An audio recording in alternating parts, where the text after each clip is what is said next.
In the 5 weeks since Expedition 47 got underway, the 6 crew members on board the International Space Station have been very busy with science research activities, and they have had a lot of opportunities to show the international part of this operation. And this morning, we're going to get a little overview of that research that's underway on orbit. Our guest this morning is Yuri Guinart-Ramirez, who is the Expedition 47 and 48 lead increment scientist. There's a lot of station science that uses the crew members themselves as test subjects, and Tim Copra and Tim Peake have been doing that for a number of weeks now. Tell me a little bit about the goals of some of these human life sciences experiments. Let's start with just a couple of them called microbiome and cognition.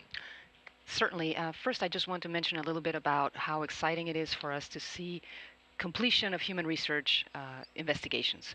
As you may know, we consider our crew members our subjects, and it takes several subjects to achieve statistical significance in order to be able to analyze the data. So, therefore, it's many years in the making for us to get a complete set of number of subjects so that we can analyze the data and the scientists can have meaningful results. A few of these are being completed with these crew members coming home and some of their data collections after. You mentioned cognition is one of those that is also coming to completion. It's very exciting to see that wrapping up. They are investigating how the environment of space and the stress-related environment, their sleep patterns affect the cognitive abilities.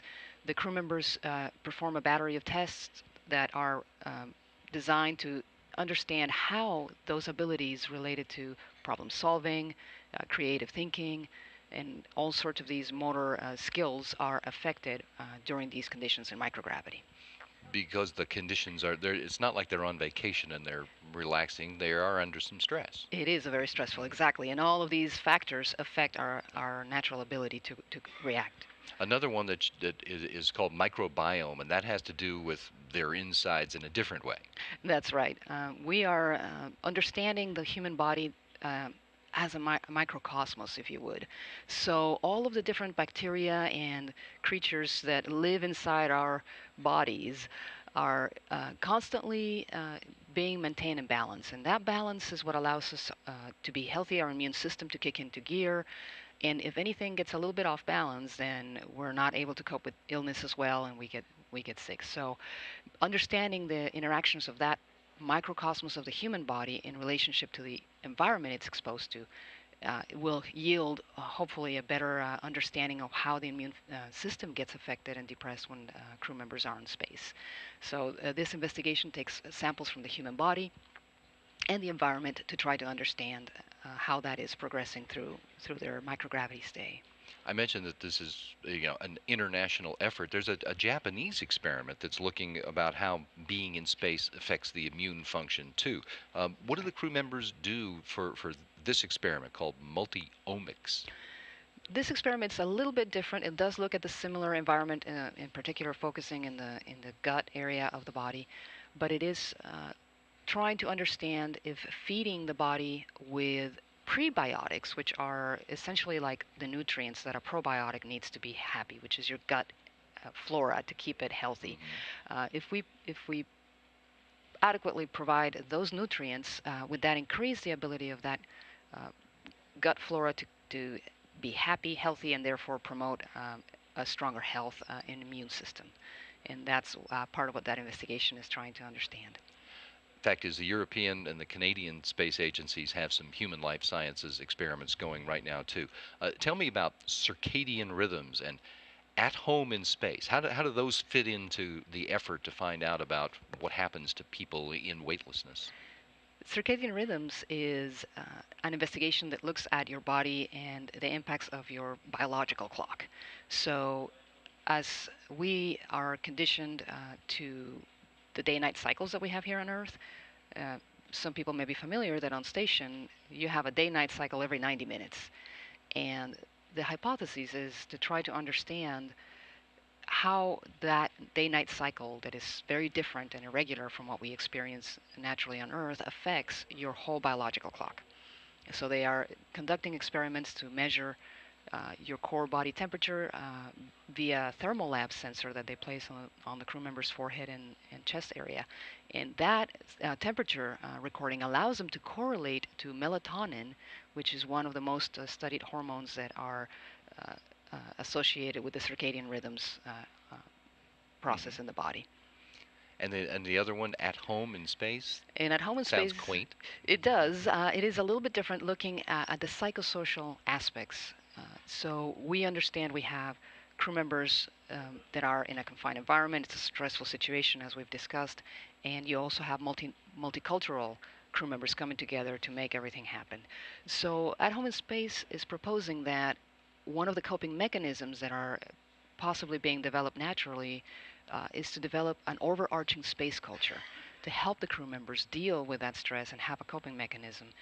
It also studies their impacts from being away from home and their loved ones and their families back home. So it'll collect questionnaires through the process to try to understand whether this is correct. And it is really interesting to see that it could have applications here on Earth, not just for people that are working under confined situations, even elderly that are confined to some human living living conditions that are maybe not their homes. They have to go in a community living, and if we understand how to develop that, we may be able to provide it as a countermeasure to help people achieve a better quality of life. All of which is part of the effort to find out just what it's going to take to keep people well on long, long missions of the future. Exactly, and that is a great space application as well.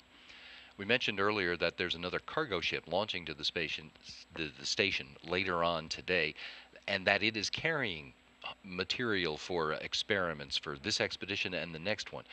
Tell me about a couple of that you're particularly looking forward to, the cargo going up on the Dragon ship today.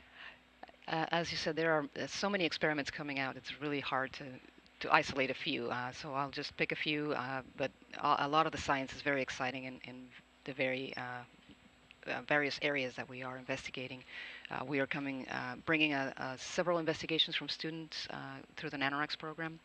There's also a new device called the Wet Lab RNA Smart Cycler, which is looking at the ability to extract RNA from biological samples while on station. And that will allow scientists to completely revolutionize the way we're doing biological science today. Right now, we have to bring our samples home, keep them preserved at the right temperatures and conditions, and this could open up some analyzing capabilities while on orbit.